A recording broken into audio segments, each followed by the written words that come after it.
오늘 하나님께서 우리에게 주시는 말씀은 빌립보서 3장 1절에서 12절 말씀입니다. 한 절씩 교독하고 마지막 절은 같이 읽겠습니다. 끝으로 나의 형제들아, 주 안에서 기뻐하라. 너희에게 같은 말을 쓰는 것이 내게는 수고로움이 없고 너희에게는 안전하니라. 개들을 삼가고 행악하는 자들을 삼가고 몸을 상해하는 일을 삼가라. 하나님의 성령으로 봉사하며 그리스도 예수로 자랑하고 육체를 신뢰하지 아니하는 우리가 곧 할례파라. 그러나 나도 육체를 신뢰할 만하며 만일 누구든지 다른 이가 육체를 신뢰할 것이 있는 줄로 생각하면 나는 더욱 그러하리니. 나는 8일 만에 할례를 받고 이스라엘 족속이요 베냐민 지파요 히브리인 중에 히브리인이요 율법으로는 바리새인이요 열심으로는 교회를 박해하고 율법의 의로는 흠이 없는 자라. 그러나 무엇이든지 내게 유익하던 것을 내가 그리스도를 위하여 다 해로 여길 뿐더러 또한 모든 것을 해로 여김은 내 주 그리스도 예수를 아는 지식이 가장 고상하기 때문이라. 내가 그를 위하여 모든 것을 잃어버리고 배설물로 여김은 그리스도를 얻고 그 안에서 발견되려 함이니 내가 가진 의는 율법에서 난 것이 아니요 오직 그리스도를 믿음으로 말미암은 것이니 곧 믿음으로 하나님께로부터 난 의라.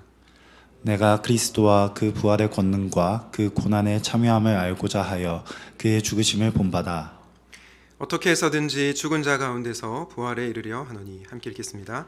내가 이미 얻었다 함도 아니요 온전히 이루었다 함도 아니라 오직 내가 그리스도 예수께 잡힌 바 된 그것을 잡으려고 달려가노라. 아멘. 오늘은 인정욕구로 힘들어하는 이들에게 라는 제목으로 말씀 전하도록 하겠습니다. 여러분 혹시 여러분에게 인정욕구가 있습니까? 다른 사람들에게 인정받고 싶은, 칭찬받고 싶은 욕구가 있습니까? 저는 정도의 차이는 있겠지만 모든 사람들에게는 타인에게 인정받고 싶은 욕구가 있다고 생각을 합니다. 제가 안식월 기간에 목회자 세미나를 갔었는데요. 그 세미나는 인품이 훌륭하기로 소문이 나 있는 그 임영수 목사님이 인도하시는 세미나였습니다. 이제는 80이 넘으셨고 현역에서 은퇴하셔서 모세골 공동체라는 곳에서 후배 목회자들을 양성하는 그런 굉장히 훌륭하신 분이십니다. 그 세미나에 참석해서 목사님께 제가 고민되는 부분을 질문을 드린 적이 있습니다. 목사님, 저는 사람들에게 인정받고 싶은 욕구가 큰 것 같아요. 설교도 잘한다는 말을 듣고 싶고 또 목회도 잘한다는 말을 듣고 싶어요. 그런데 이 인정받고 싶은 욕구, 칭찬받고 싶은 그 욕구가 사라지지 않아서 너무 힘이 듭니다. 어떻게 하면 좋을까요? 이렇게 80이 넘으신 그 목사님께 질문을 했습니다. 그러자 그 임영수 목사님이 굉장히 인자한 미소로 저를 쳐다보시면서 이렇게 답변을 해주셨습니다. 송 목사님, 목사님 나이에 인정욕구 없으면 이상한 거예요. 제 나이가 되어서도 사람들에게 칭찬받으려고 하면 문제지만 목사님 나이에는 인정받고 싶은 거 당연한 거예요. 그러니까 너무 괴로워하지 마시고 자유하세요. 대신에 그 인정욕구가 목사님의 삶을 너무 힘들게 하지는 않았으면 좋겠습니다. 제가 그 말을 듣는데 자유와 해방을 경험했습니다. 혹시 이 자리 가운데서도 인정욕구 때문에 다른 사람들에게 인정받고 싶은 그 마음 때문에 고통받고 있는 청년들이 있다면 이 목사님의 말씀을 힘입어 자유를 경험하시면 좋겠습니다. 청년 시절, 젊은 시절에 인정욕구가 생기는 것 당연합니다. 하지만 말씀드린 것처럼 그것이 여러분의 인생을 괴롭히는 데까지 방치하시면 안 되겠습니다. 그런데 여러분, 인정욕구로 나를 괴롭히는 증상에는 어떤 것이 있을까요? 인정욕구라는 책을 쓴 에노모토 히로아키는 아래와 같은 증상이 나타난다면 우리는 인정욕구 때문에 힘들어하고 있는 건지 모르겠다 말하고 있습니다. 한번 보실까요? 다른 사람의 부탁을 잘 거절하지 못하는 사람들 있죠. 또 일을 너무 열심히 해서 번아웃이 오는 사람들도 있습니다. 그리고 타인의 눈치를 너무 심각하게 많이 보는 사람들이 있죠. 그리고 여러분이 하시는 SNS 게시물에 좋아요가 적으면 기분이 좋지 않은 그런 사람들도 있습니다. 또 계획을 세워도 완벽하게 시작하고 싶어서 자꾸만 계획을 미루거나 매일 밤 혹시 내가 말 실수한 건 없는지 오늘 하루를 복귀했을 때 내가 뭔가 잘못한 것은 없는지, 그것 때문에 힘들어하고 있다면 우리는 인정 욕구로부터 자유하지 못한 걸지도 모르겠습니다. 그렇다면 여러분, 우리는 이 사람들에게 인정받고 싶은 욕구, 이 마음을 부정하지 않으면서도 어떻게 자유를 누릴 수 있을까요? 오늘은 빌립보서 3장 말씀을 통해 그 해답을 찾아가 보고자 합니다. 바라기는 말씀을 묵상하실 때 인정 욕구로부터 자유케 되는 은혜가 여러분에게 임하기를 주님의 이름으로 축복합니다. 인정 욕구로부터 자유케 되기 위해서 첫 번째로 기억해야 할 사실은 결핍을 동기로 삼지 말라는 것입니다. 결핍을 동기로 삼지 말라. 왜냐하면 결핍을 동기로 삼아서 열심히 살아가면 쫓기는 삶을 살아가게 되고 내면이 불안한 삶을 살 수밖에 없기 때문이죠. 그 내용을 제가 나중에 자세하게 다루도록 하겠습니다. 우선은 3장 2절 말씀을 한번 보실까요? 개들을 삼가고 행악하는 자들을 삼가고 몸을 상해하는 일을 삼가라. 여러분, 여기서 개들과 행악하는 자들이 누구를 가리킬까요? 바로 할례를 이방인에게 강요한 유대인들이었습니다. 당시 유대인들은 하나님의 백성이라는 징표로 남성의 포피를 자르는 할례 의식을 행했습니다. 그런데 그 유대인들이 어떻게 말했냐면, 너희들이 하나님의 백성이 되려면 할례를 받아야 된다. 이방인들을 향해 그렇게 말을 했던 것이죠.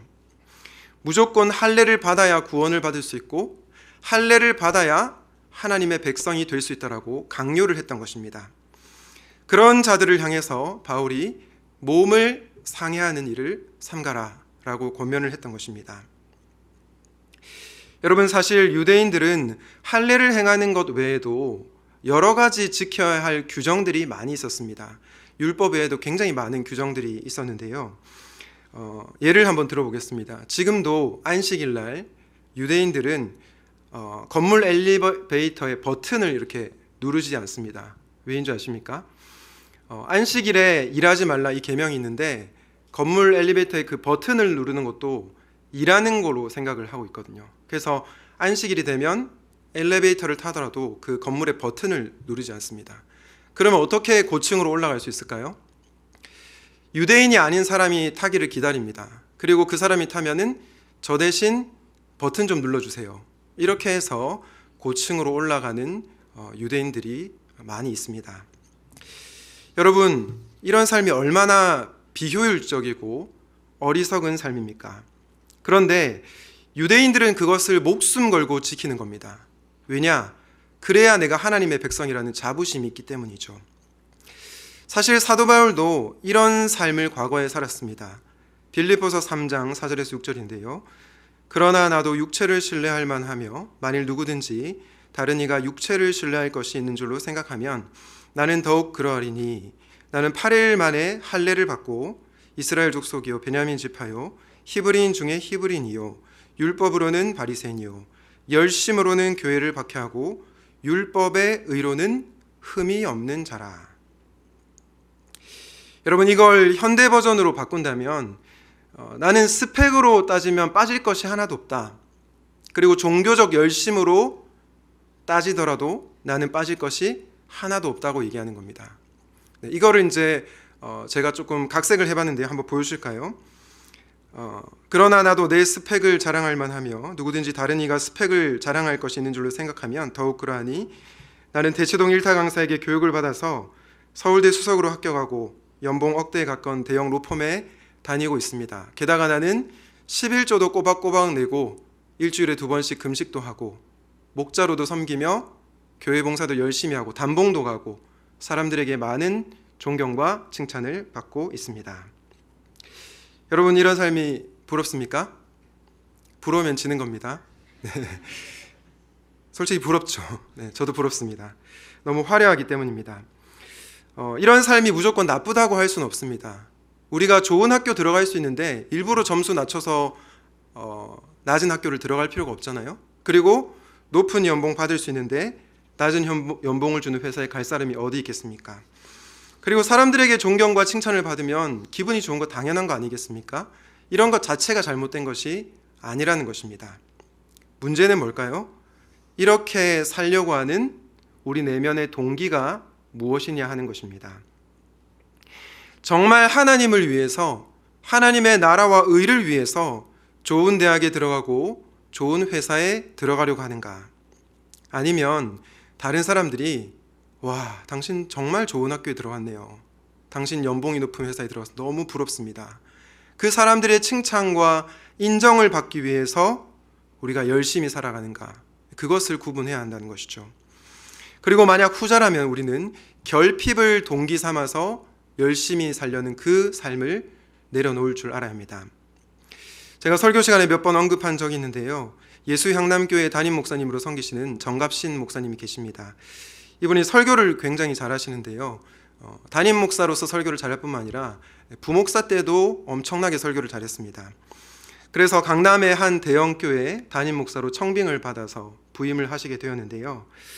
그런데 이분이 사역을 굉장히 잘했는데 하루는 번아웃에 빠지게 되었고 우울증에 빠지게 되었습니다. 왜 이렇게 됐는 줄 아십니까? 자신의 결핍을 동기 삼아 열심히 살았기 때문입니다. 사람들에게 인정받고 싶은 욕구, 칭찬받고 싶은 욕구를 자신의 열심을 다하는 데 동기로 삼았기 때문이죠. 이렇게 살다 보니까 조금만 사람들이 나를 인정해 주지 않아도 너무 괴로웠습니다. 또 성도 중에 누군가가 이 목사님에 대해서 안 좋은 평가를 하면 잠을 자지 못하고 괴로워했습니다. 이렇게 타인의 시선과 평가가 중요해지고 자신의 결핍을 채우기 위해서 살다 보니까 결과물은 좋았을지 모르겠지만 이 목사님의 내면이 불안했던 것입니다. 그러면서 우울증에 빠지게 된 것이죠.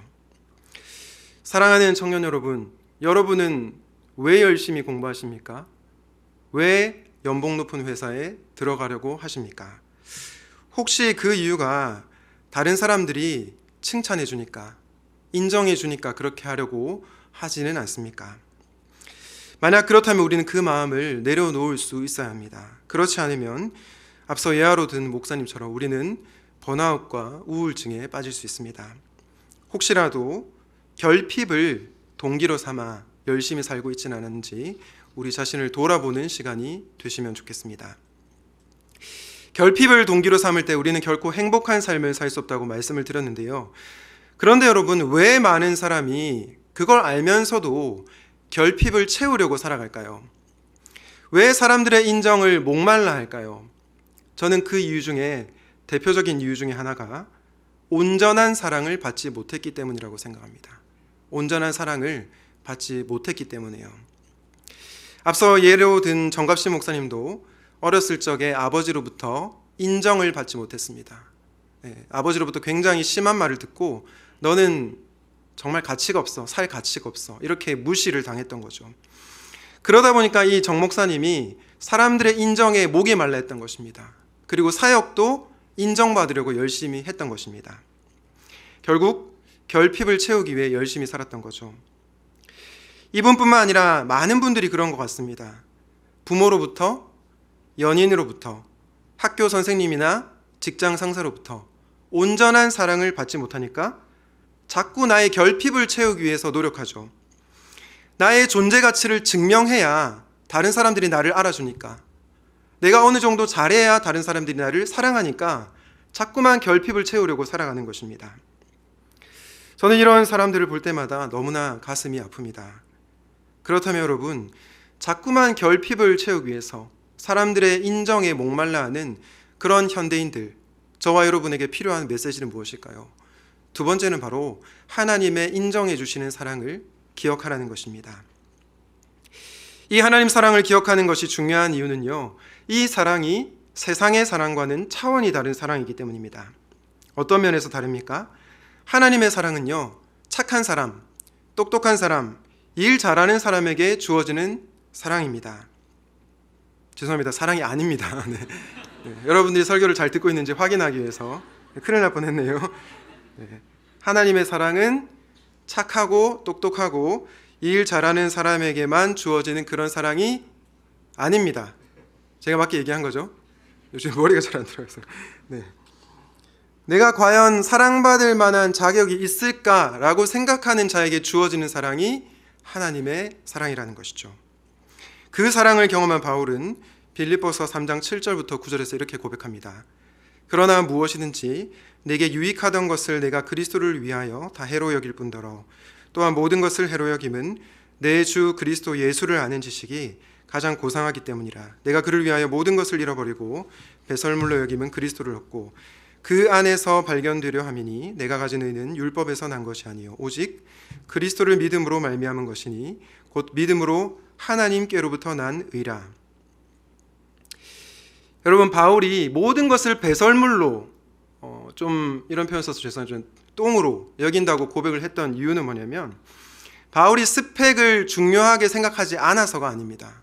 그런데 왜 모든 것을 배설물로 여긴다고 고백을 했을까요? 그것이 바로 하나님께로부터 난 의, 그리스도께로부터 난 의에 비하면 아무것도 아니기 때문입니다. 하나님의 사랑에 비하면, 예수님의 그 희생에 비하면 그 모든 것들은 정말 하찮은 것이라는 겁니다. 그런 고백을 지금 대조하면서 하는 것입니다. 그러면 하나님께로부터 난 의는 무엇입니까? 이것의 1차적 의미는 구원의 의미입니다. 우리가 착해서, 똑똑해서, 능력이 많아서 구원을 받는 것이 아니라 예수 그리스도를 믿음으로 말미암아 의롭다고 칭함을 받는 구원의 의미가 있다는 것입니다. 그런데 이 구원의 의미를 좀 더 삶에 광범위하게 적용해 볼 수 있습니다. 어떻게 적용할 수 있습니까? 하나님께서 부족하고 잘 나가지 않는 인생도, 심지어 착하지 않는 인생도 그리스도 안에서 인정해 주신다는 것으로 확장해서 적용해 볼 수 있습니다. 이번에 제가 말씀을 연구하고 묵상하면서 저에게 크게 와닿았던 문구가 있었는데요. 바로 빌립보서 3장 9절에 나오는 이 문구였습니다. 그 안에서 발견되려 함이니. 사랑하는 여러분, 기독교인의 인생은 어떤 인생입니까? 예수님 안에서 발견되는 인생입니다. 다르게 말해서 예수님이 나를 찾아주시는 인생, 그래서 그분 안에서 발견되는 인생이라는 것입니다. 그런데 너무나 감사한 것이 예수님은요, 그 어떤 자라고 하더라도 찾아주시고 발견해 주신다는 것입니다. 그래서 은혜인 것이죠.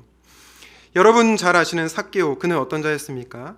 세리장이요 부자였습니다. 세리장이라고 하는 것은 세금업자의 우두머리였는데요.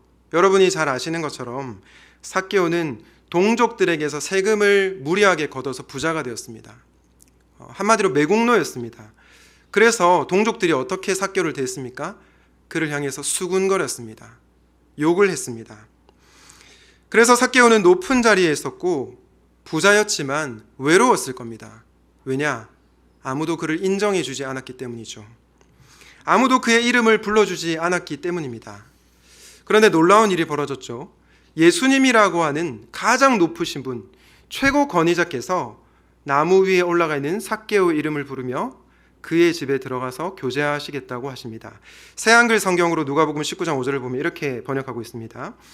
삭개오님, 서둘러 내려오세요. 오늘 내가 그대의 집에 머물러야만 하니까요. 삭개오님, 서둘러 내려오세요. 제가 당신과 교제하고 싶습니다. 여러분, 이 말을 들은 삭개오의 마음이 어땠을까요? 저는 성경을 읽을 때 상상을 많이 하는데요. 저같이 MBTI N 성향이 강한 사람은 이 본문 속으로 들어가서 상상을 합니다. 여러분도 이 장면을 한번 들어가 보시면 좋겠습니다. 삭개오가 이 말을 들었을 때 순간 내가 꿈을 꿨나? 환청을 경험했나? 이런 생각이 들었을지 모릅니다. 하지만 이 말은 꿈도 아니었고 환청도 아니었습니다. 예수님의 생생한 음성, 그를 친밀하게 불러주는 생생한 육성이었습니다. 그리고 실제로 예수님은 그분의 삭개오의 집에 들어가서 그와 교제를 했습니다. 여러분, 예수님께서 삭개오에게 어떤 말씀을 하셨을까요? 삭개오의 집에 들어가서 어떤 말씀을 하셨을까요? 삭개오, 내 이놈, 네가 동족의 돈을 뺏었다니 넌 쓰레기야, 이렇게 말을 했을까요? 저는 그렇게 말씀하시지 않았을 것 같습니다. 예수님께서 삭개오야, 네가 죄인이지만 나는 너를 사랑한다, 이렇게 말씀해 주셨을 것 같습니다. 그 사랑을 경험한 삭개오가 어떻게 됩니까? 자발적으로 회개하죠. 자신의 절반을 가난한 사람에게 나눠주겠다고 하고 빼앗은 돈이 있다면 4배나 갚겠다고 얘기합니다. 사랑하는 여러분, 어떻게 삭개오에게 이런 변화가 일어난 것입니까? 바로 예수님의 인정해 주시는 사랑 때문이었습니다. 아무도 주목하지 않는 인생, 아니 오히려 사람들에게 욕을 먹고 있는 인생인데 예수님께서 그 삭개오를 찾아오셨던 것입니다. 삭개오는 예수님 안에서 발견된 것입니다. 예수님의 인정을 받았고 그 인정을 받자 180도 사람이 변화된 것입니다. 사랑하는 여러분, 사람들에게 인정받고 싶어서 외롭습니까? 그렇다면 예수님이 여러분을 찾아오신다는 것을 기억하시기 바랍니다. 예수님 안에서 발견되시기를 바랍니다. 더 이상 사람들의 인정에 목말라 하지 말고 예수님의 그 인정해 주시는 사랑, 그 사랑으로 말미암아 인정 욕구로부터 자유케 되는 은혜가 여러분 가운데 있으시기를 주님의 이름으로 축복합니다. 인정 욕구로 힘들어하는 저와 여러분이 먼저 기억해야 할 것은 내 결핍을 동기 삼아 열심히 살진 않았는지 돌아보아야 한다고 말씀을 드렸죠.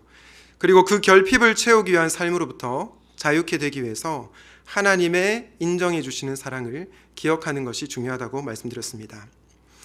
첫 번째 사랑이 하나님의 인정해 주시는 사랑이었다면 두 번째 사랑, 마지막 사랑은 어떤 사랑이냐면 바로 변함없는 사랑입니다. 그래서 드리는 마지막 메시지는 변함없는 사랑에 붙잡히라라는 것입니다. 여러분, 우리가 빌립보서 3장을 읽으면서 오해하면 안 되는 것이 있습니다. 바울이 앞을 향해서 달려가노라, 내가 달려가겠다라고 얘기를 하니까 그저 이 말씀을 우리가 열심히 살면 되겠다, 최선을 다해서 살면 되겠다, 능동적으로 살면 되겠다라고 이해를 하는 것입니다. 그래서 어떤 사람은 이 말씀을 읽고 다이어리에 나의 계획과 목표를 이렇게 세우고 그것을 실천하는 삶으로 열심히 살아갑니다. 이렇게 살아가는 삶 자체가 나쁜 것은 아닙니다. 그런데 이렇게 될 때 어떤 문제가 발생할 수 있습니까?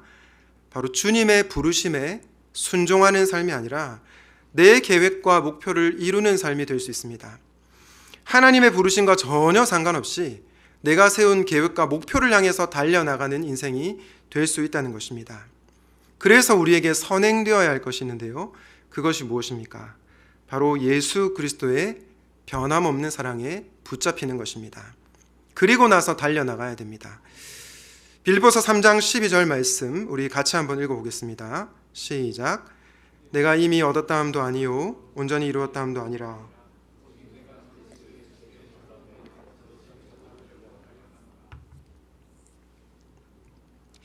여러분, 이 구절을 읽었을 때 바울이 능동적인 사랑 같으세요? 수동적인 사랑 같으세요? 대답하실 때까지 기다리겠습니다. 여러분, 바울이 능동적인 사랑 같습니까? 수동적인 사랑 같습니까? 마지막에 나오는 달려가노라 이 구절만 보면 능동적 사랑 같습니다. 그런데 그 앞에 나오는 단어가 더 중요합니다. 달려가기 전에 뭐가 나오냐면 그리스도 예수께 붙잡혔다라고 얘기를 합니다. 세번역 성경은 이렇게 번역을 하는데요. 나는 이것을 이미 얻은 것도 아니며 이미 목표점에 다다른 것도 아닙니다. 그리스도 예수께서, 이 부분을 같이 읽겠습니다. 시작. 그리스도 예수께서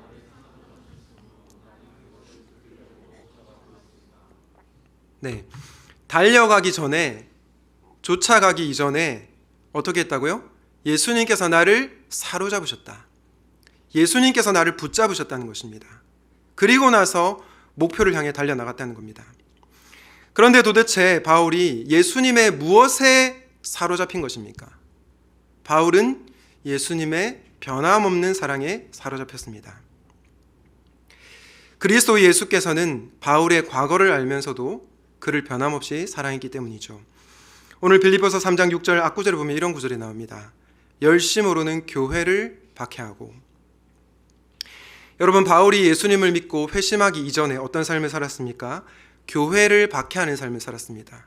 그런데 교회를 박해하는 삶은 예수님을 박해하는 삶과도 같습니다. 왜냐하면 사도행전 9장 말씀에 보면 바울이 이전에 교회를 박해할 때 예수님이 사울을 향해서 이렇게 말씀하셨습니다. 사울아 사울아 어찌하여 네가 나를 박해하느냐.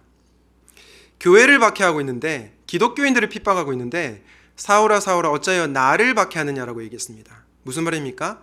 예수님과 교회가 하나라는 것입니다. 예수님을 박해하고 교회를 박해한 사울을 예수님이 사랑하셨다는 것입니다. 죄인이고 원수였던 그를 변함없이 예수님께서 사랑하셨죠. 그 변함없는 사랑에 붙잡히니까, 그 변함없는 사랑에 사로잡히니까 사도 바울이 헷가닥 돌아서 앞을 향해서 달려나갔다, 그렇게 고백을 했던 것입니다. 여러분, 최근에 개봉한 영화 중에 하얼빈이라는 영화가 있죠. 혹시 보셨습니까? 아직 안 보시고 보실 분들은 지금부터 스포를 할 테니까 귀를 막으시기 바랍니다. 이 영화는 안중근을 비롯해서 독립운동가들의 삶을 그린 영화인데요. 독립운동가들이 함께 모여서 독립운동을 하는데 자꾸만 자신들의 정보가 일본 지도부에 새나가는 것을 알게 됩니다. 알고 보니까 독립운동가 중 한 사람이 밀정이었던 거죠. 그 사람을 알게 된 나머지 독립운동가들이 이 밀정을 어떻게 처리할지를 고민을 합니다.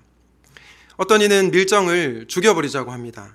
그런데 안중근은 그를 한 번 더 믿어주자, 그에게 기회를 주자라고 얘기합니다. 왜냐하면 온갖 고문을 받은 그 독립운동가가 너무 힘들다 보니까 동지들을 배신한 것은 아닐까, 그런 연민의 감정을 가졌던 것 같습니다.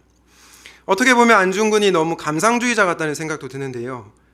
사실은 안중근은 자신을 배신한 동지를 변함없이 사랑했던 것입니다. 그런데 그 배신자가 나중에 정신을 차리고 일본에 맞서서 독립운동을 적극적으로 하게 되는 것을 보게 됩니다. 여러분, 무엇이 이 배신자를 변화시킨 것입니까? 안중근의 변함없는 사랑이 그를 변화시켰습니다. 안중근의 그 사랑에 그 배신자가 사로잡혔던 것입니다. 그리고 독립운동이라고 하는 대의를 향해서 달려나갔던 것입니다. 여러분, 이 배신자가 대단한 사상가여서 혹은 굳은 신념을 가지고 있어서 독립운동을 했던 것이 아닙니다. 그를 변화시킨 것은 안중근의 변함없는 사랑이었습니다. 만약 이 배신자가 일본의 편에 계속 섰다면 어떻게 됐을까요? 처음에는 인정을 받았을 것입니다. 하지만 시간이 흐르고 이용 가치가 없어질 때쯤 일본 지도부는 그 배신자를 버렸을 것입니다. 우리가 살아가는 세상도 마찬가지입니다. 많은 사람들이 사람의 인정을 받기 위해서 노력을 하죠. 그리고 열심히 노력하면 어느 정도 인정을 합니다. 회사에서도 승진을 하게 되고 또 사람들의 칭찬과 인정을 받기도 합니다. 그런데 우리가 그들이 필요하러 하는 것을 못 줄 때 어떻게 됩니까? 가차없이 버림받게 됩니다. 세상은 냉정하기 때문이죠. 그러나 사랑하는 여러분, 우리 주님은 어떻습니까? 주님의 사랑은 변함없는 사랑입니다. 내가 죄인일 때도, 심지어 원수일 때도, 배신자일 때도, 무능력할 때도, 내가 아무것도 가지고 있지 않다 할지라도 그분의 사랑은 변함이 없다는 것입니다. 그 사랑을 경험한 자들은 주님을 위해서, 복음을 위해서 목숨을 걸게 되어 있습니다. 그러므로 우리는 그 무엇보다 그리스도의 변함없는 사랑에 붙잡혀야 합니다. 그럴 때 바울처럼 우리는 그리스도께 사로잡혀서 표대를 향하여 달려나가게 될 것입니다. 바라기는 다른 사람들의 인정을 갈망하며 결핍을 채우기 위해서 살아가는 그런 삶이 아니라 예수님의 변함없는 사랑에 붙잡혀서 하나님의 나라와 의를 위해서 살아가는 저와 여러분이 되시기를 간절히 바랍니다. 말씀을 맺겠습니다. 오늘은 인정욕구로 힘들어하는 이들에게 라는 제목으로 말씀 전했습니다. 사랑하는 여러분, 혹시 누군가의 인정을 받지 못해서 힘이 드십니까? 그런 마음을 가지는 것은 당연합니다. 인간으로서 당연히 가질 수 있는 욕구입니다. 하지만 여러분의 결핍을 동기로 삼아서 열심히 살지는 마십시오. 나의 내면이 예수님으로 충만해서 열심히 살고 있는지, 아니면 다른 사람들의 칭찬과 인정을 받기 위해서 열심히 살고 있는지를 돌아보시면 좋겠습니다. 나아가 결핍을 동기로 삼지 않기 위해서 하나님의 두 가지 사랑을 꼭 기억하십시오. 하나님의 인정해 주시는 사랑, 그리고 그분의 변함없는 사랑 말입니다. 저는 여러분들이 날마다 그 하나님의 사랑을 경험하시면 좋겠습니다. 부디 바라기는 하나님의 온전한 사랑에 압도당해서 결핍을 채우기 위해서 살아가는 것이 아니라 하나님의 사랑으로 충만하여 표대를 향하여 달려나가는 여러분의 인생들이 되시기를 예수 그리스도 이름으로 축원드립니다. 아멘. 오늘 말씀을 기억하면서 함께 표대를 향하여 찬양하도록 하겠습니다.